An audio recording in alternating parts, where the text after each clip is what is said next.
Yes, viewers, you're welcome. Wherever you may be watching, whenever you may be watching, this is still SSM Wednesday Global Africa. My name is Mark Godwin. We're really deeply sorry for that hitch. While the broadcast was going on, we had a break in it. Something went off. So, but we're back and we're happy to have you all. So, joining me again, as usual, are my colleagues and friends. Faraway Lagos, Nigeria is Ogbeni Olayinka Raji.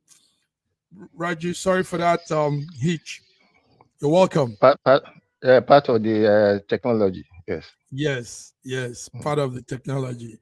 You're welcome. So also in faraway Toronto, Canada is our man George. George, sorry for that hitch. It's what happens sometimes with this technology, like Raji just said. Yes. It happens to the best of us. Once again, good morning, Mark Godwin, and good morning, Olayinka Raji. And viewers from around the world, welcome you to our show today. It's going to be a fantastic one. Wow, Amen. good one. Yes, and we have we can't be here without a diva in faraway Lagos. Also, is still our diva. Thank you for coming, BD. BD, you're driving and you're joining us. Beautiful. Yeah.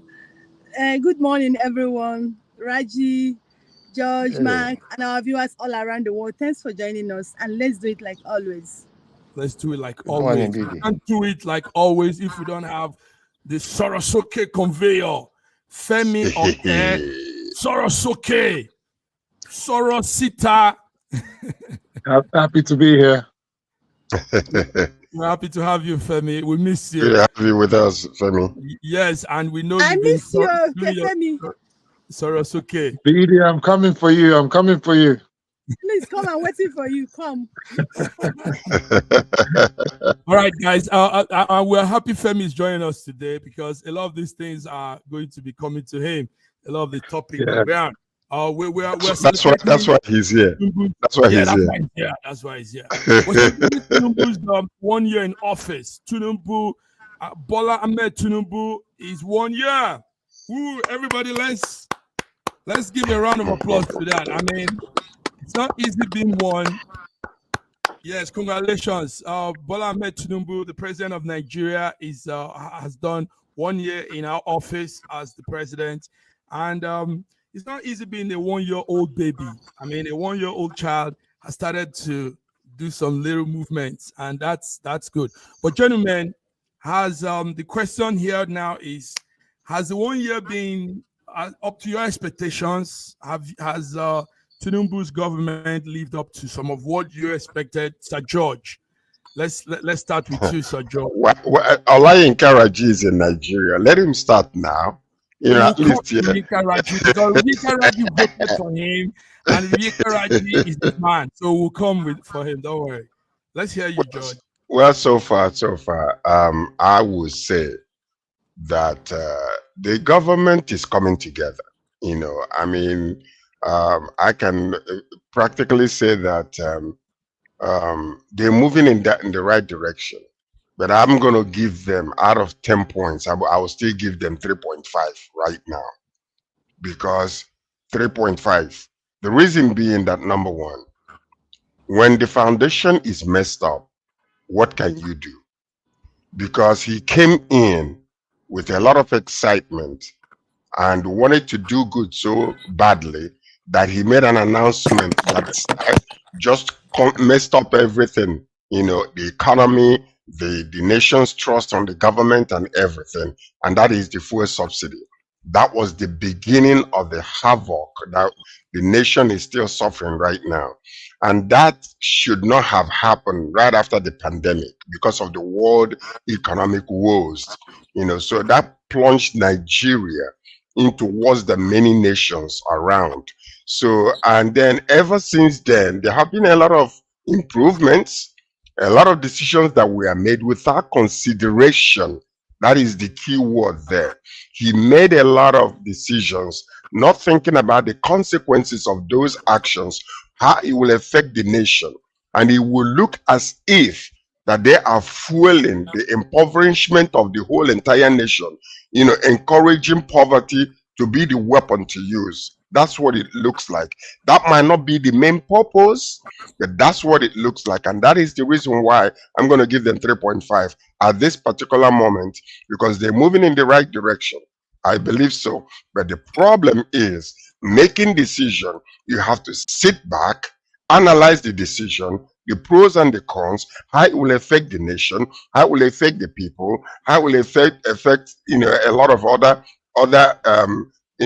places that might be affected before you come out with that decision. So you are ready. You don't make decision by coming and putting the cart before the horse and then deal with the consequences later. So that's why I'm giving them 3.5 as of this point.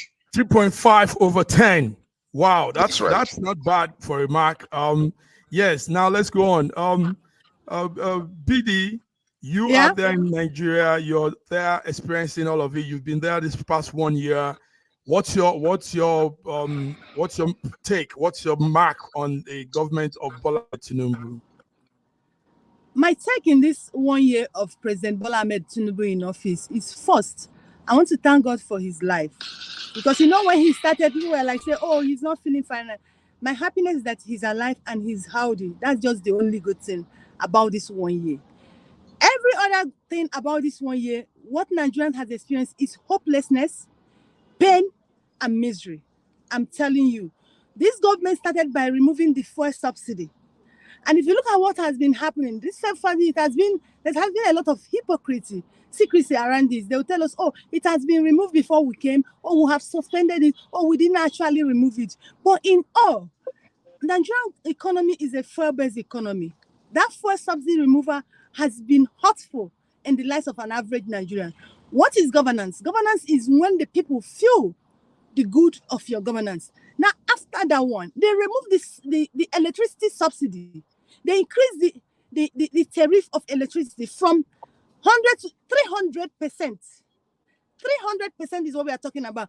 This government had to tell Nigerians that you must pay this tariff hike, or you will experience blackouts. They came out, they say it.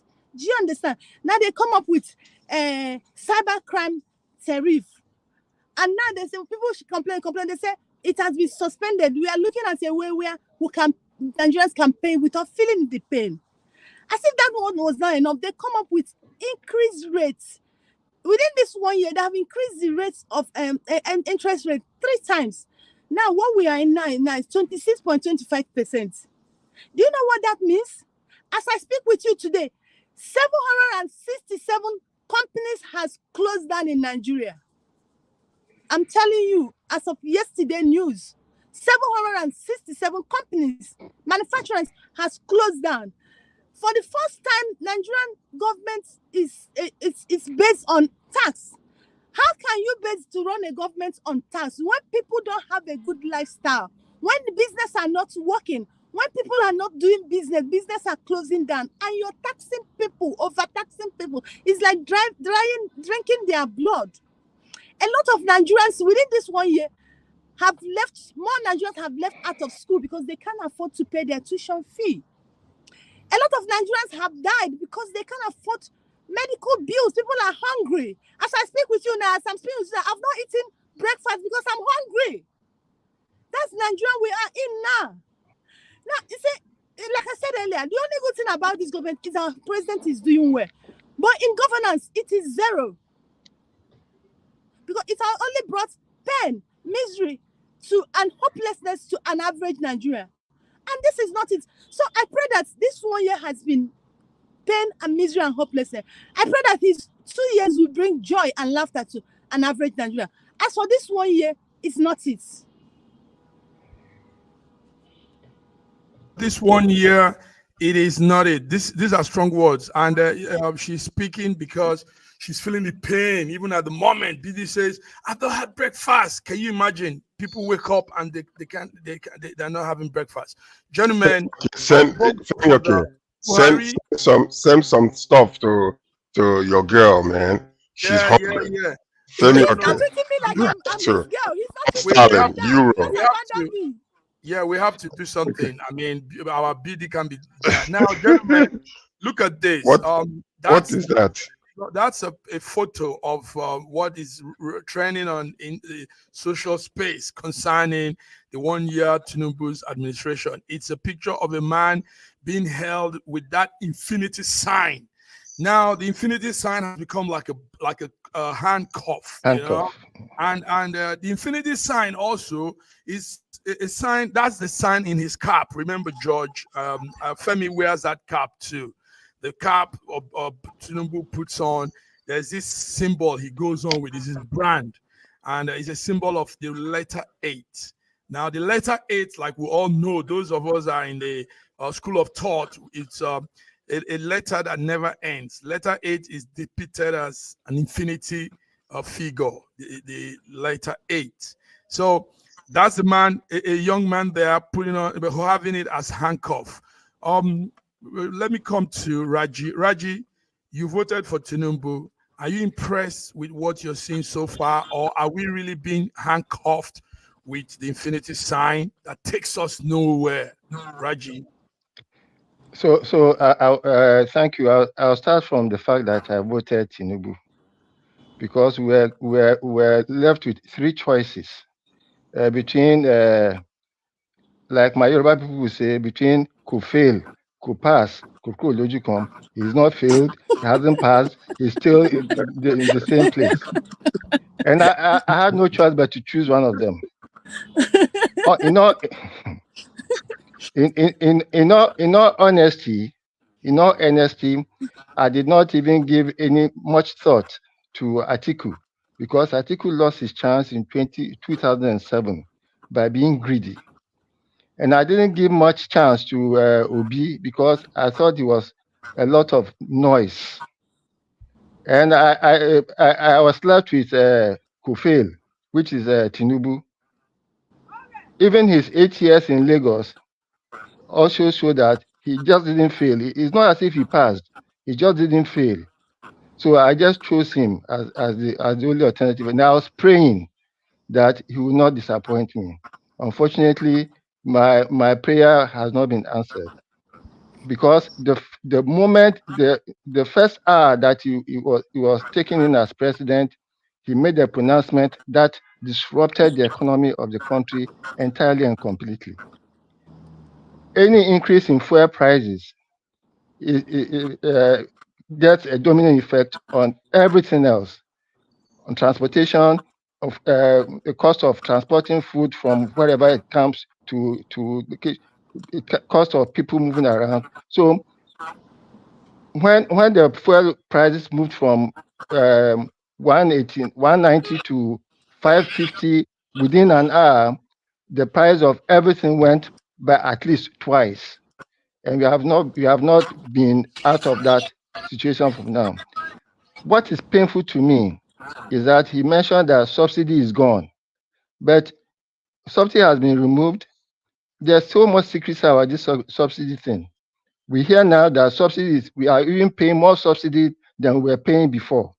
And yet the price of fuel has not gone down to when we were paying subsidy, when it was 180. Apart from that, the exchange rate has been so bastardized that from below 500 when he first came in to now almost 1,500 shows a serious effect on the economy. Essentially, most Nigerians are just existing.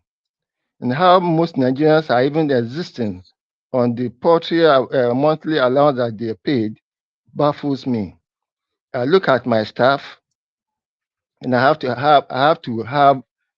to make adjustments for them because no matter how much I'm paying them, it is not up to what they could use. In fact, they will use more than 50% of it on transportation alone. So therefore, we don't work 5 days a week. We work 3 days a week, and then we do the 2 days from home, so that we will reduce the transportation cost and make things a little better for my staff. So far, as BD has said, and as Mr. George has said, I can't give this government more than 2%, more than 20% about what they have done, because they have caused so much disruption. And I hope that it will not be only Tinubu's health that will be improving, as was the case with Buhari, but that the economy of the country also improve. Thank you. Wow, thank you very much. You just went direct and practical, very practical. We can understand what you people are going through there.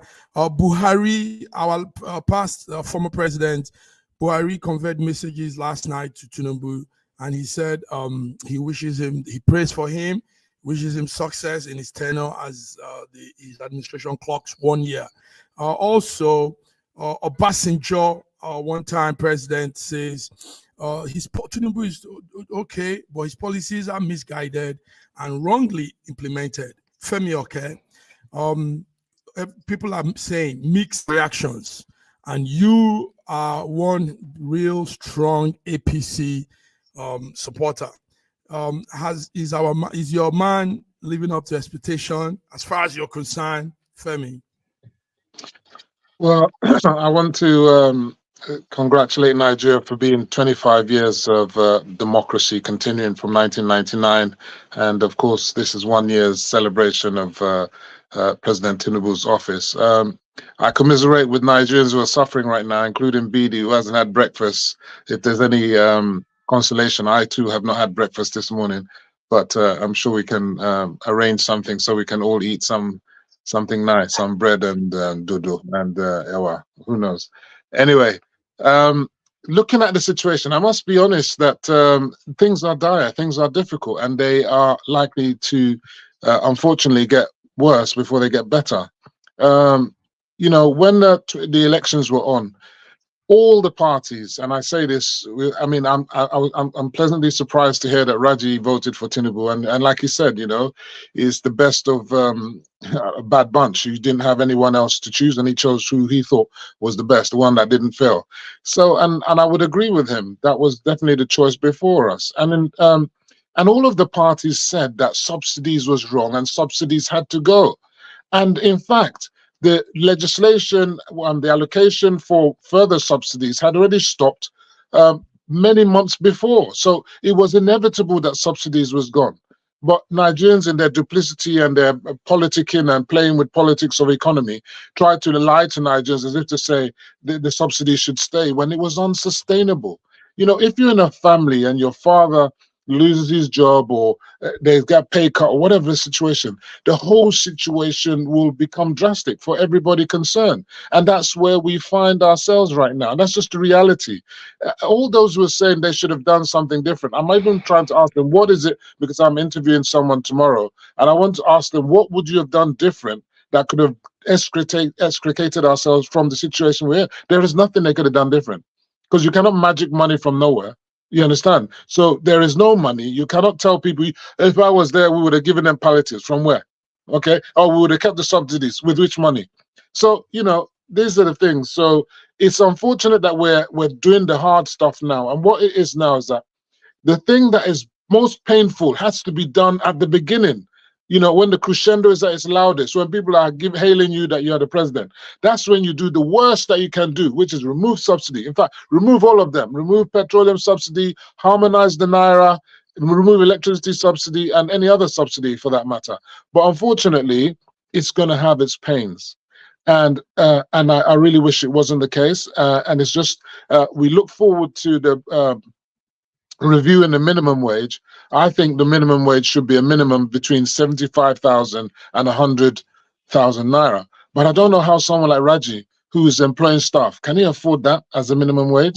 So you see, this is the thing. So either way you look at it, it's not an easy situation. You understand? So we can all pray and want and desire and be dreaming of El Dorado, but El Dorado comes with hard work and it takes time. Yes. But Femi, listen, I'm on you again. I'm still with you, Femi. Yeah. We've always had government come into Nigeria and say, "Listen, let's pay the price. Let's sacrifice. Let's tighten up our belt. Let's not eat for now. We will eat later. Let's suffer now." And we've had that happen. Obasanjo, even the military government did it. Then Obasanjo came, did it, Jonathan did it, and every governor comes in and tells the people the same thing. Suffer now, let's do it now. Then and it never, later never comes. It's always suffer now. Meanwhile, the same people at the helms of affairs are the ones enjoying, driving on fleets of private jets, moving with their entourage, big entourage, going all around the world looking for investors that never comes. I mean, how long do we keep going through that same process of suffer now, enjoy later? Now, Femi, tell us. Okay, so let me address that for you quite succinctly. You see, many have said what you've said, but they haven't had the muscle to actually do what they say. Buhari said subsidies will be removed, and he didn't remove it. You understand? None of them decided to harmonize the naira. You know, all these things. You see, what I find about, I'm sorry to say this, I mean, I know Nigerians have been suffering, it's just the nature of our economy, but the point is, we have enjoyed subsidies, that's petroleum subsidies, since the 1970s, continuously. You understand? We have enjoyed corrupted naira, subsidized naira, or foreign exchange, if you like, since the 60s. So this has been continuous. And what I say to people is that Nigerians are indeed ungrateful because they don't measure that benefit in their lives. And I've been saying to them, you've been enjoying this thing for decades. But the problem is, and Bidi mentioned it, is that now we want to pay taxes. They've been enjoying that benefit without paying taxes. I'm not saying that people who are on low income should pay taxes. If you're on a low income, you don't pay tax. You understand? If you're not even working at all, you don't pay tax unless, of course, you buy stuff and you pay VAT. It is those people who are earning big monies, the people that you say are enjoying and having Esther code, and they're the ones that are not paying the proper taxes, and they need to pay the taxes. And there's no economy that cannot strive on taxes, because where is the money going to come from? Even the money from oil and gas is based on taxes. So if you don't have taxes, you have no economy. So if you want your economy to thrive, get those who are supposed to be paying their taxes to legitimately paying their taxes. And of course, I agree, all kinds of lavish expenditure, like spending on Hajj, for example, 90 billion on Hajj. To me, that is unconstitutional, because the Constitution says that Nigeria is a secular state.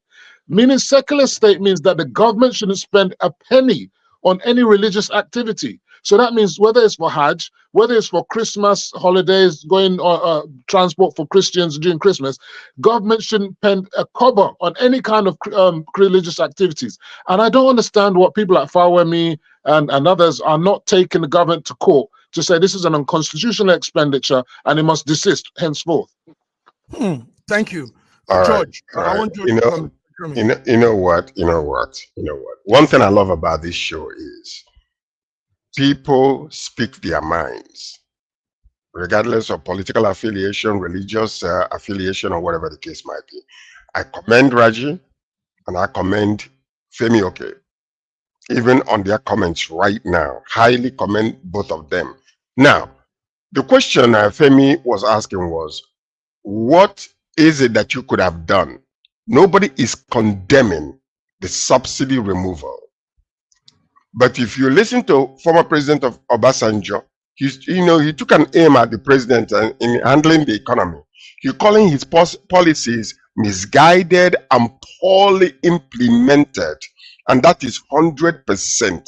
And that's exactly why I summed up what I summed up. It's not about what you do. It's how you do it. It's how you do it. Number one, I will not stand on inauguration day and say subsidy is done. It's gone. You cannot do that without expecting the nation to, turn upside down. What you do, you come in, you stay and you study and you begin to implement. You don't put the cart before the horse. It is very, very unfortunate that he did it that way, but that is not the way that is being done. And a lot of other policies has been implemented in the same manner. So what we are asking, every one of us here wants Nigeria to work. We want President Bola Ahmed Tinubu to succeed, because if it's good for him, it's good for the nation. Good for us. That's what we are looking for. No, we're not here trying to pontificate and say, oh, we'll attack him. No, what we want is the good of Nigeria. He made a mistake. He made a very catastrophic mistake. He's still suffering on that mistake up until now. It is not about the cancellation of the subsidy. It was a necessity. But right now, look at it. There is so much secrecy shrouded over the whole entire thing. They're still paying subsidy up until now. Yes. They are still secretly doing it. So there is no transparency.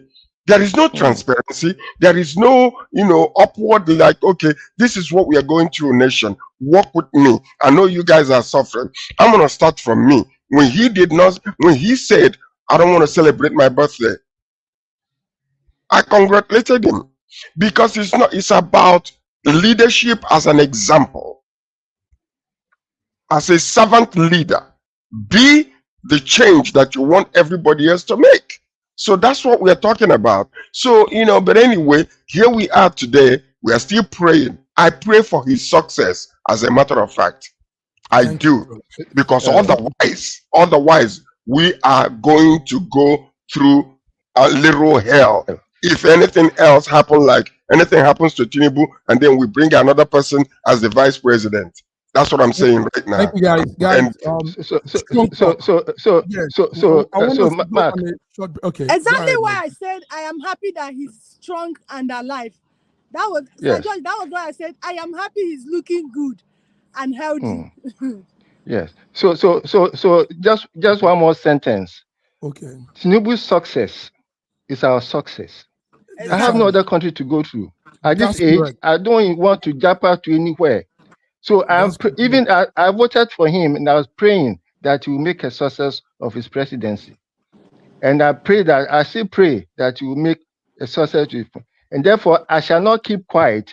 I'll keep on doing constructive criticism until something good comes out of this. It is for my own sake. Wow, everybody is dropping it, just so wonderful. Yeah, we want the best. It's our country. You just said it all. Yes. And that's what most times people don't understand. These young people, they mix emotion, they mix things up, and it looks as if we just want everything to. No, we want the good for Nigeria. I mean, that's the only place we have. So the good of Tinubu is our good collectively. Gentlemen, I'm so happy we're talking what we're here this morning. Let's go on this break. We'll be back.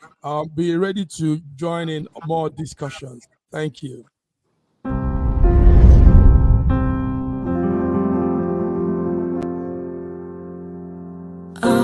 Arise, oh, compatriots, Nigeria's call, obey to serve our fatherland with love and strength and faith.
nation where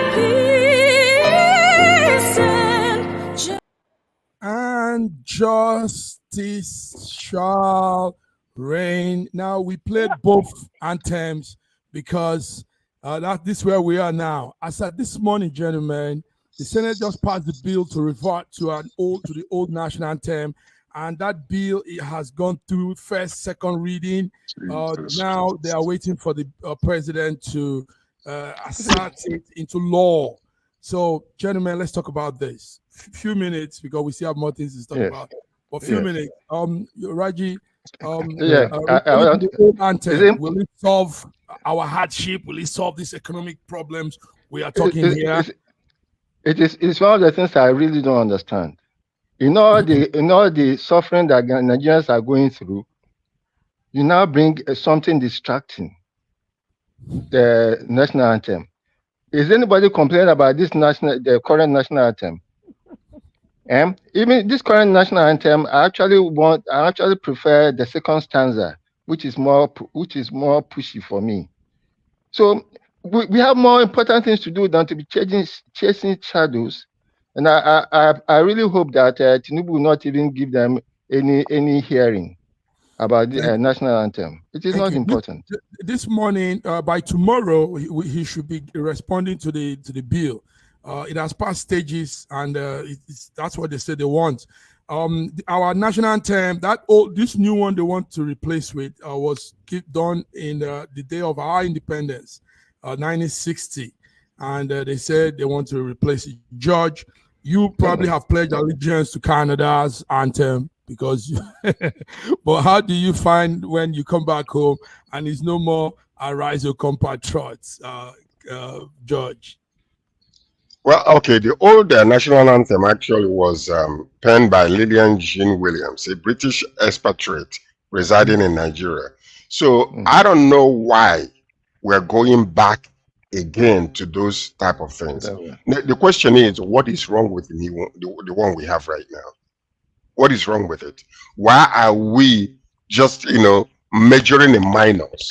There are major things for the Senate, for the House of Representatives to deal with regarding the economy, regarding everybody, the welfare of the whole entire Nigeria. The only thing they can find is to go and dig out the old this thing. What is wrong with the new one though?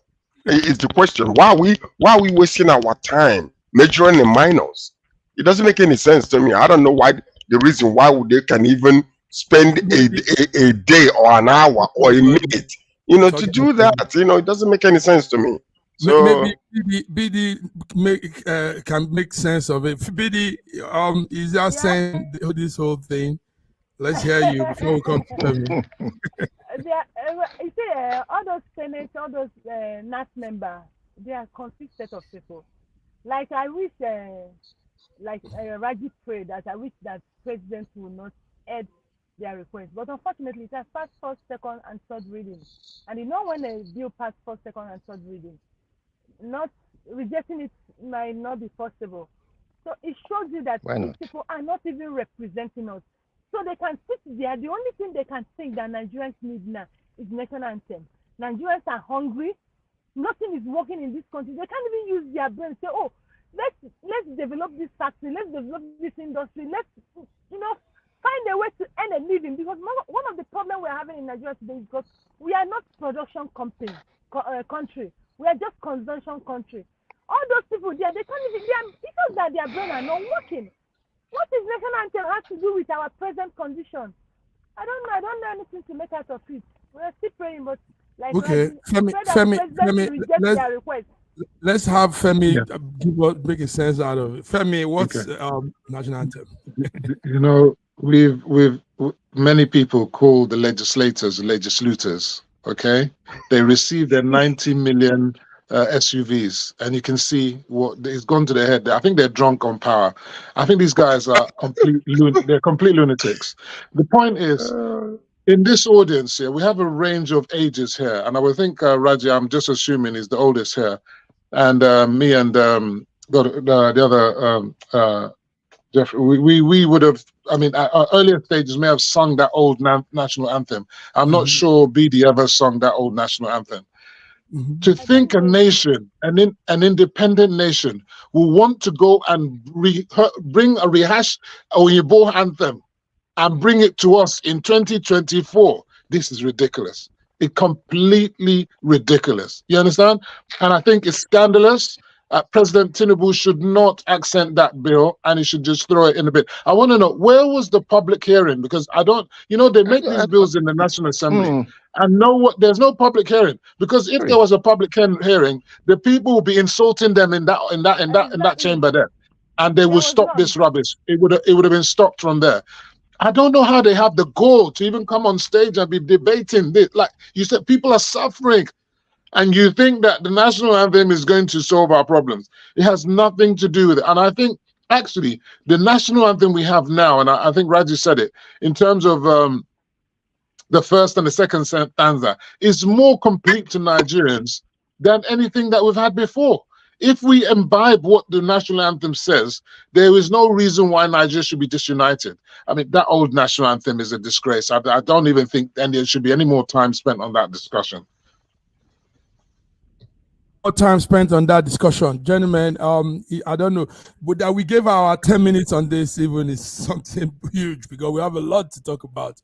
So, NSS, Nigerian House of Assembly, and all you senators, all you lawmakers, I mean, get into work. That's not a job. You can't be talking there, wasting taxpayers' money, wasting half of time talking about national anthem. More evidence that they have no correlation with the people whatsoever. Yes. Exactly.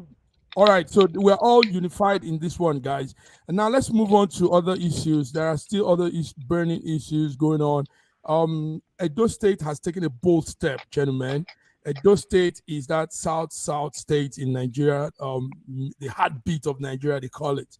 And Edo State, yesterday, the governor says they've successfully paid the 70,000 minimum wage to its workers. My question is, will this last through? Will it last all through? Will it not come to a time when they will say that they can't do this anymore? No more money. Let's start with Femi. Femi, you've been talking a lot about finances and all that. Let's hear you on this. Edo State. Obaseki is the dictator governor that, to be honest with you, I can't be more glad than to see the back of him. I think what he's done there is to put in place an ambush for any incoming government, because that's exactly what he's done. He knows that he's going out with a bang. You guys face the wala when I'm gone. And what's going to happen is the state won't have enough money, and they're going to have to retrench staff. That's what they're going to have to do. They're going to have to cut down on civil service. So already they're going to be hated, like how Tinubu's hated. That's what's going to happen to whoever comes in, whether it's Ighodalo or the Monday, whoever comes in, Wala will be on their hand. So that's the thing. But at the end of the day, we do think that the minimum wage must be, I said already, between 70 and 100. So how they're going to afford it is another thing, because you can wish for whatever you want. Where's the money going to come from? I keep asking, and people don't want to pay taxes. Or they might revert again to the old minimum wage. BD, you are following a lot of these activities back there. Is it a good step he has taken? Is it nice? Is it good? And will it last? Will they pull through till the end? See, if I should speak as a person, I'll tell you, it's good. A lot of people will rejoice, but that is not a good one, because they are not going to sustain it. This is not going to be sustainable. Now, you see what Obaseki have done. Obaseki is he's just politicizing the life of Edo people. This is the policy he's playing with this minimum wage. He's just doing this thing to buy the acceptance of Edo people, to say, PDP is in PDP will stand. This is just what he has done. I'm telling you, and like what Femi said, setting the next governor that is going to come up again. So Obaseki is just playing politics with this. What is the Edo State producing? What is their GPD? Do you understand? You can't just say 70K. Like I said, as a person, I would say fine, but it's not fine because it's not sustainable. I'm telling you. sustainable. By the way, I don't understand. I don't understand. We're here crying over the economy, the sufferings of the people, the 3% as enjoying the, and looting and doing everything else that they have done. And then somebody steps up and said, okay, everybody's crying, we need increase, fuel prices, food inflation, food insecurity, and then somebody steps up, whatever the reason is why he is boldly doing this, he's stepping up. When the wage is increased among the Adolites, they are going to be feeling good because some people will be eating. I know that many companies might suffer, but if you look at everything that is happening, I know they are being hedged in. Number one, inflation. Number one, exchange rate. Number three, we're talking about, everything else increasing. But people are also the ones that will be feeling the brunt of the effects of the whole entire mess. So this man steps up to do something and boldly says, okay, it is time. Let's increase the amount. We are talking about 100,000 as a minimum wage. He says 70 and he's implementing it. Why are we putting him down? Who cares the reason why Bola Ahmed Tinubu stepped up in the first place and then, announces fuel subsidy on the day of inauguration? We saw the catastrophic effect of it on the nation. Now, this man is stepping up to do this. Everybody is agreeing that, people need 30,000 naira cannot do anything. It won't buy you a bag of rice. So why are you guys condemning him? Is he doing it George is seeing from a different angle now. Raji, Why?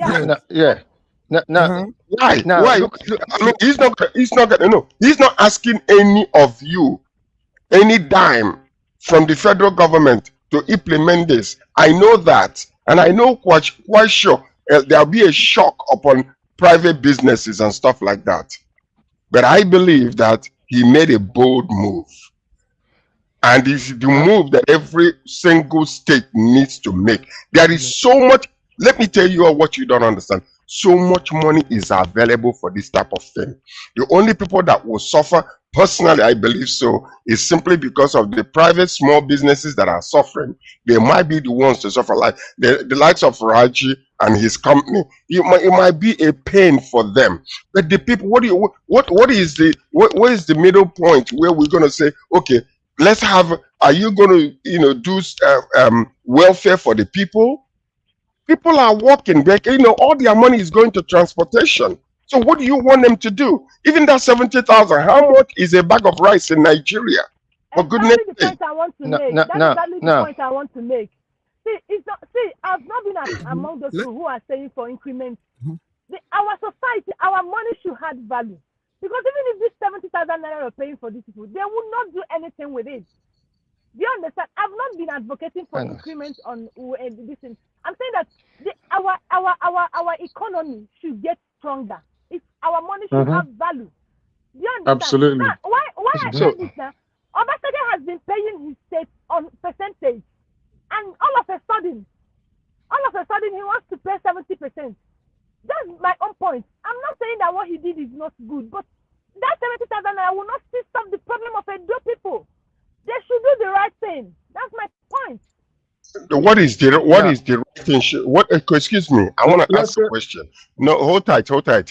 What is the right thing? You just said that he was trying to politicize the whole thing by saying, the reason is because of he wants people to vote PDP or whatever the case might be. Yes. The man made a bold move. Everybody has been crying for 1 year now. People are crying. Hold on. And then you're talking from the two sides of your mouth. You say he did good, and then he did not do good. I mean, shouldn't there be an increase in wages in Nigeria? 30,000 naira per month. Okay. Is that good enough? Remember when I started speaking. Let him answer. Remember when I started speaking, I said, if left to me as BB, I'll say it's okay. Remember I said that when I started speaking. I said, if you ask me as a person, as a human being, I'll say it's okay. But looking at it from the political view, as an analysis, Obaseki has been paying Edo people on percentage basis for years. Do you understand? I said paying Nigerians 100,000, 200,000 will not solve their problem. Our economy is on crumble. Our naira doesn't have weight. Our economy does not have weight. That 70,000 naira will not feed a family of two for 1 week. It's not what we need. We need to strengthen our economy. We need to strengthen our naira. So even if you're paying them 50,000 or 70,000, they will make something out of it. And I said it's political, and it is anywhere you take it. He increased this thing so that he Reggie. can get Now, votes for his now, president. Okay. Yes. Let now, Reggie now, speak. Thank you, baby. now, regardless of whatever motives, I think he made a strong move. Now, looking at each state, looking at each state as it is now, there are not more than 10 states that have been paying the previous 30,000 naira minimum wage. Meanwhile, the 30,000 naira minimum wage is what the government has set for its own staff, not for everybody. So it is. Now, from those state statistics, economics, I think Edo can pay 70,000. Delta can easily pay. So will Rivers. So will Lagos, and probably Kano. And I think Oyo State and Ogun State can also do it. However, it depends on the number, the staff strength of each state. Where the people cannot afford to pay that 70,000, what Femi just said could be possible, that they could reduce staff strength so that they'll be able to pay that minimum wage. So I think he made a good move, regardless of his motives, and I think we should commend him. And then Can I we just wait for. Yes. Let's ask Raji quickly. Can I just add to Raji quickly? Okay. You Yes, know, sir. when we talk about minimum wage, we're talking about government, but it's not just government, it's the private sector. As you are now, you are employer of staff. Can you pay 70,000? I can easily pay it. Oh, well, I thank can God for easily that. pay it. Well, BD, do you want a job? Do you need a And job? I'm You need a paying job. more. BD, Yes, I think you need a job. Yes, I need a job. I'm coming. All right, I'm gentlemen. coming. Listen, let's wrap it up with another story that we're really monitoring. We're looking at it very strongly. China is back. China is back into Africa. China is back into Africa, and they are doubling down this time on the minerals in Africa. China is looking real deep into Africa, focusing strong and engaging Africa in a lot of business. We studied that there's something called, there's an initiative called the Belt and the Road Initiative. I don't know if you guys know about it. Well, the Belt and the Road Initiative is a plan China has to take over a lot of build infrastructures for a lot of countries, including Africa. And now we hear that that initiative is increasing. China is going to make more inputs, investing more in Africa, increasing by 114% by the year. Now, what we are looking at is those pitfalls that might happen as China comes in. And it is network like this that can assess all of this we're saying, because Africans might not really understand the intricacies surrounding this business China is trying to do. So, Raji, let me start with you. Yes. Do you think China coming to Africa will be of good to Africa, or is it going to be take out and just suck the head? I do not think that any country coming to another country will be coming there for the benefit of that country. A foreigner coming into your country is not coming to do you any favors. It's because he stands to gain a lot from you. That's why he's coming. Perhaps we should know that whatever China is looking for outside, China has in abundance in China. China has enough coal, enough oil, enough lithium, enough all those minerals that they are coming to Africa to take, because they have found out that it's cheaper, and they can devastate the environment without anything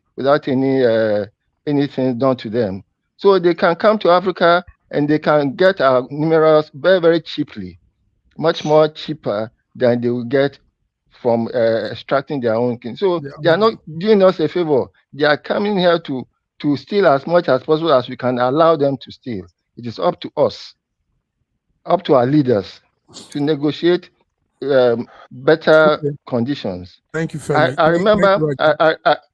Sorry, just one point. I remember in the case of Kwame Nkrumah in Ghana, when there was sufficient bauxite in Ghana for Ghana to start its aluminum extraction industry.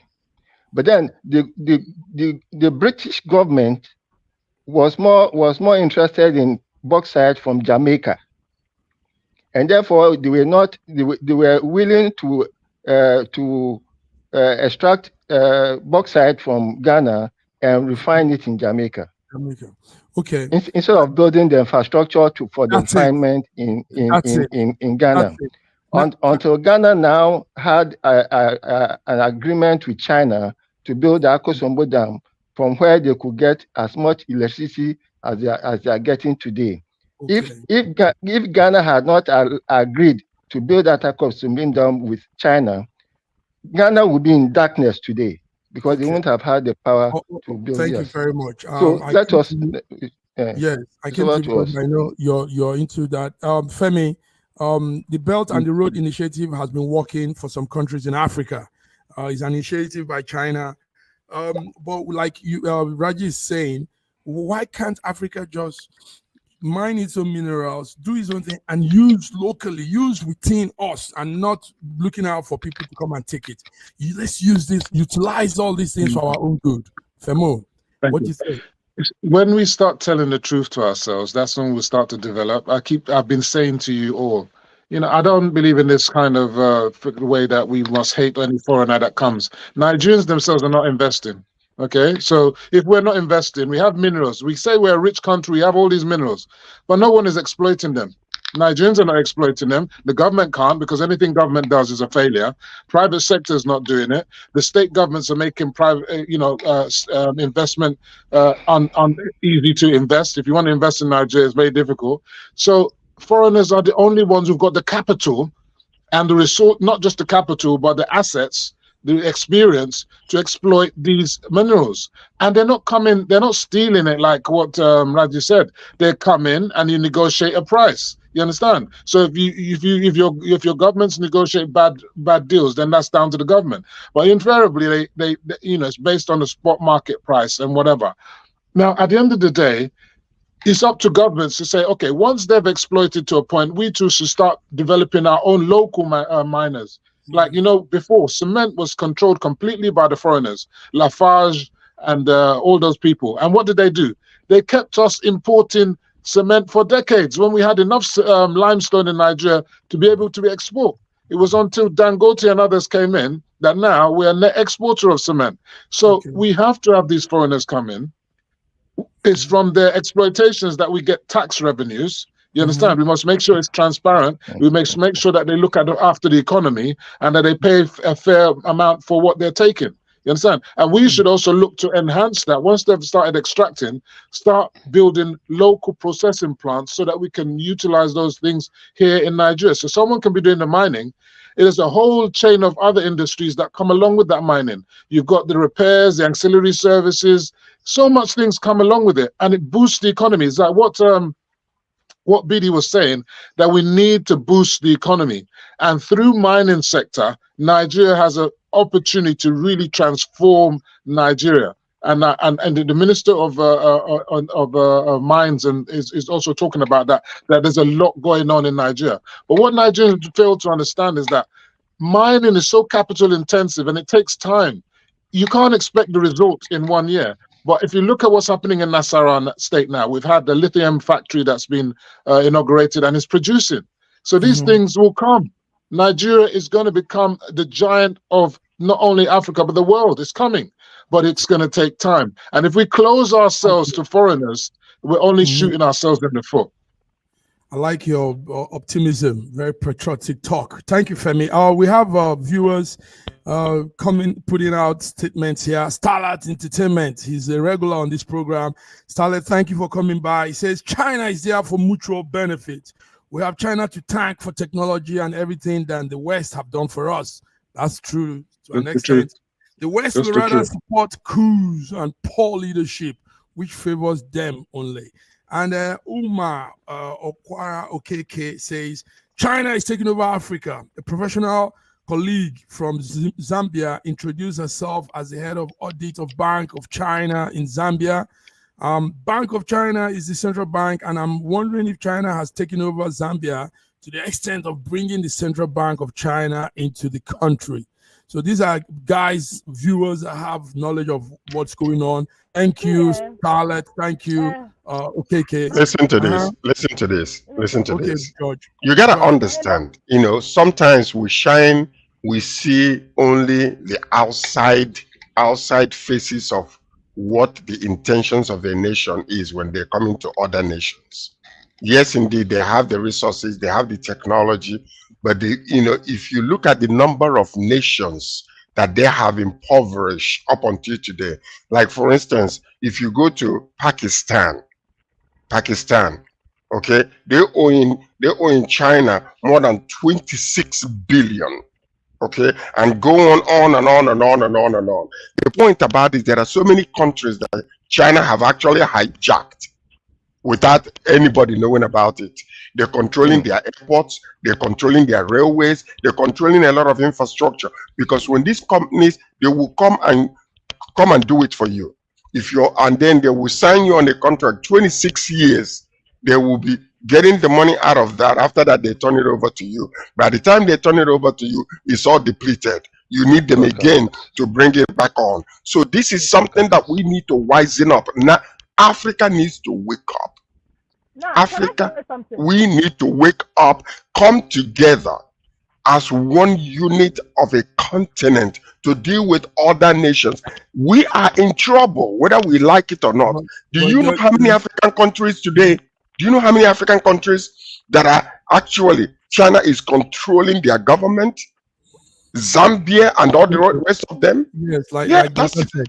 Let's hear BD take the last take. BD, go ahead. The little or much we might be able to say now, because for them to have said this,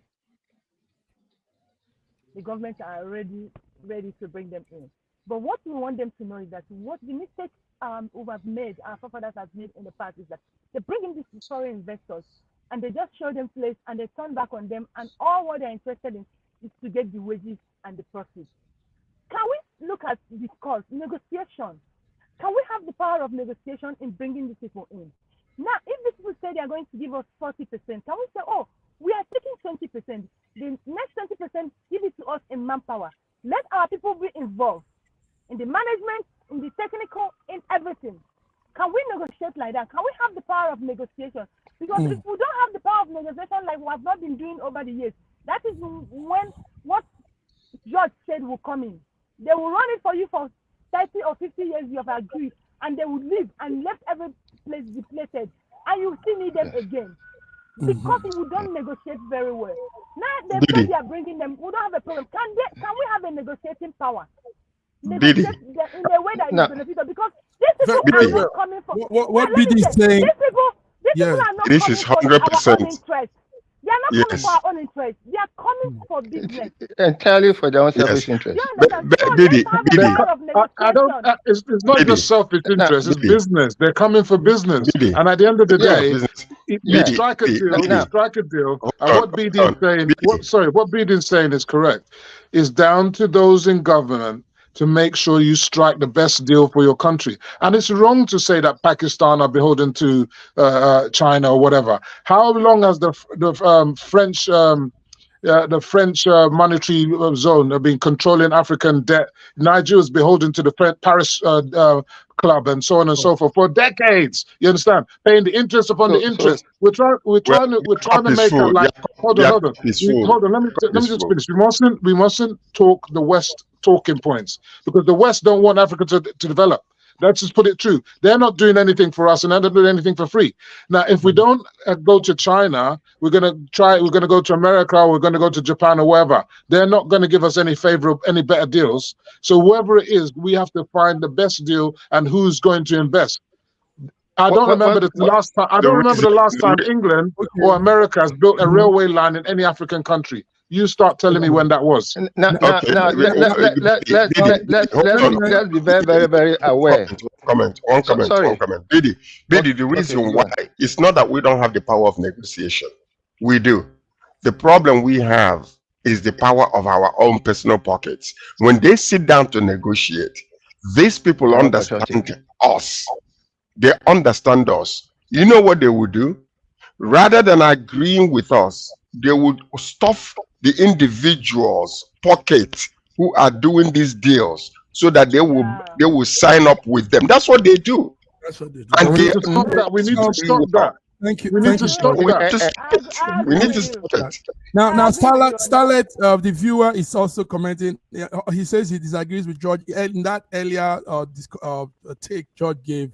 He said 80% of our business is with China. So imagine how much better our economy would have been if we were not trading in US dollar. And Starlet is saying that the US dollar is over infiltrated and is bringing problems. Thank you, Starlet. I think Starlet is aligning more with Yes. Femi on this one. I think So, that guys, the let's move currency. on. But I want you to Okay. all put your radar, your eyes on this issue, because, like we said, this is the only network that can really address this. Because we are out also. Some of us are out of Nigeria, so we're seeing things from an overview, than just being inside Nigeria and seeing from a myopic point. So, but let's go on. Few more minutes, guys. Few more minutes. There is something that is still not settling well, and that is the emirs. The emir of Kanu, and is still an issue. The emirate is still in the tussle. Bayero, as at this morning. In fact, as at this morning, I don't know if soldiers might be at the Kanu palace taking off Sanusi this morning, because what we heard from the police, from the court, is that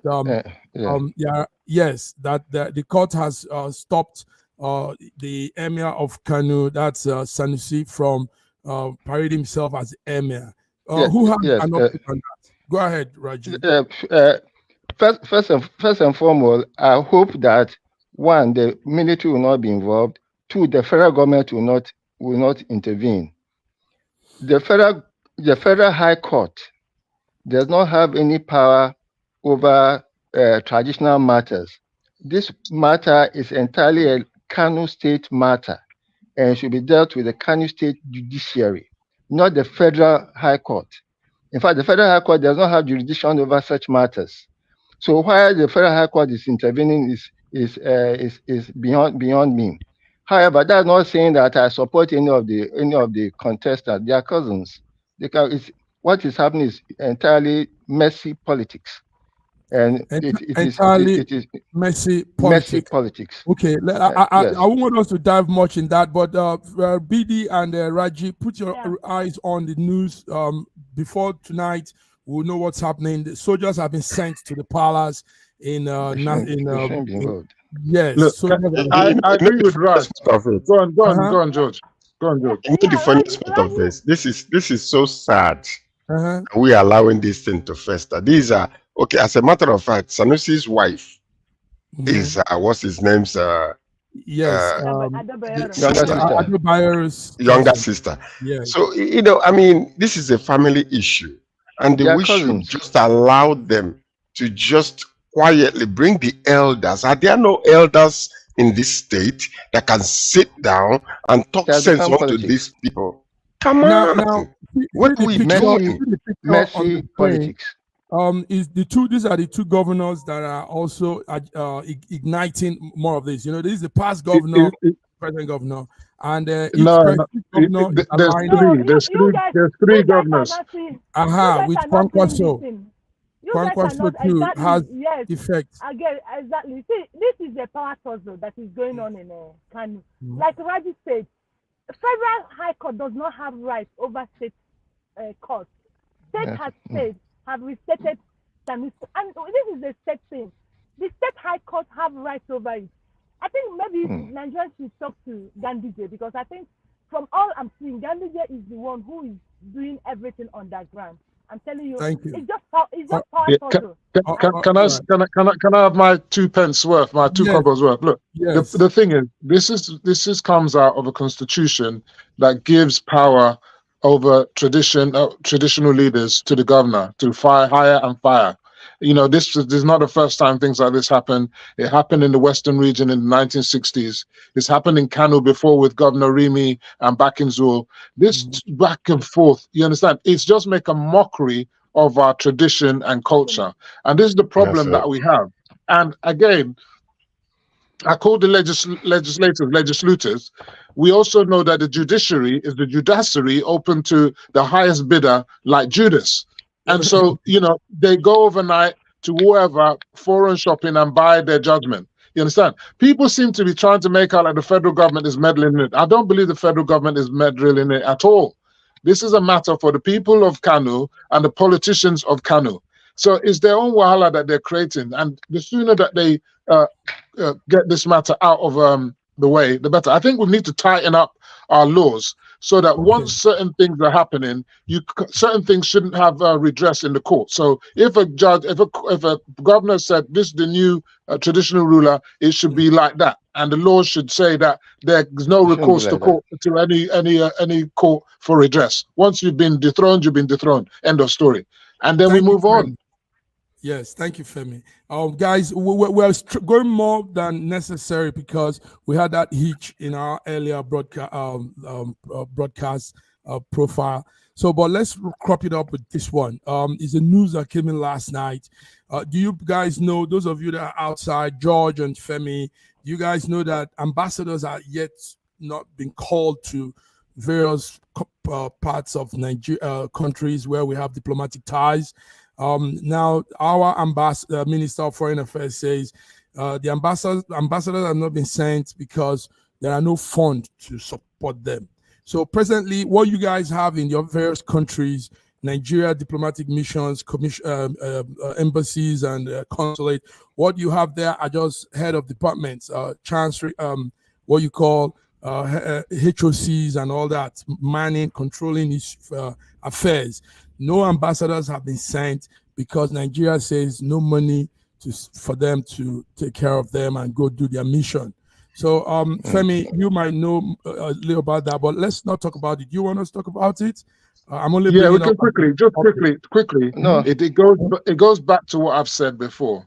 Those who are saying that government should do this, government should do that, where there is no money, it just goes to tell you that we are in tight, constrained position. If the HOCs, the head of missions, are doing a job, like I saw a story on social media where someone went to the Nigerian High Commissioner in the UK, and within 24 hours got his new passport. So if we can do that without an ambassador or high commissioner, long may it continue. Let's carry on. Let's carry on. But there's enough money to. There's 15 trillion naira to build a road. 15 trillion naira to build a road. And 90 billion for Hajj. Please let's be fair with ourselves. Raji, you're being disingenuous. That 15 trillion. No, you are being disingenuous. It's not coming in. That 15 trillion is not coming out right now, is it? It's not coming out this year. Okay, what about the 150? What about the 90 billion? We don't have money to send our ambassador, but 90 billion is just automatically being budgeted for Hajj. George, it's not budgeted. It's not budgeted, George. It's been paid. I've already said to you on this show. Hold on, George. I already said on this show that any government spending on any religious activity is unconstitutional. I said that here. So, in fact, you and all these people should be up in arms, going to court to take government to court to say you cannot spend a kobo of our money on any kind of religious activity whatsoever. Yeah, but I think it's an illegal. I believe it's an illegal expenditure. Yeah, it's illegal. I mean, that's a crazy thing we're doing there. I mean, what does Hajj do to the improvement of Nigeria? What does that do? Yeah. This is what we've been doing for years now. Hajj and we are a secular state. We're a secular state. We shouldn't spend any kobo on any kind of religion. Can you Not at all. imagine, Because George? I can say to you, why are we not spending money on Shango? Why are we not spending 90 billion on Shango? Okay. And the other people too will come say 90 billion going to Israel, Jerusalem. All right, guys, these are some of the things, oversights that we're checking on here on this platform. And I'm happy you guys have all come through. We had that hitch, but we pulled through. Thank you all for coming. George, thank you for coming from Canada, Toronto, Canada. Thank you, Femi, from coming from London, UK. And BD, Lagos, Nigeria. BD, we'll see some. We'll have to settle the breakfast issue. Yeah. It's not only breakfast. If you do breakfast, you should do lunch. God bless you, Raji. Massive I man. love you, Raji. Yes. Massive man. Massive, you're trespassing. You Okay, no, Allah. I hope there will be some left for me. Femi, When you don't chop, I hope you leave some for me. Femi said he's taking care of it. Bidi, Femi is a man. I mean, he's capable. That's it. You're trespassing.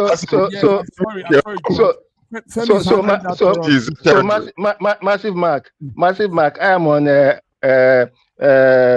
intermittent fasting, so I can do without breakfast forever.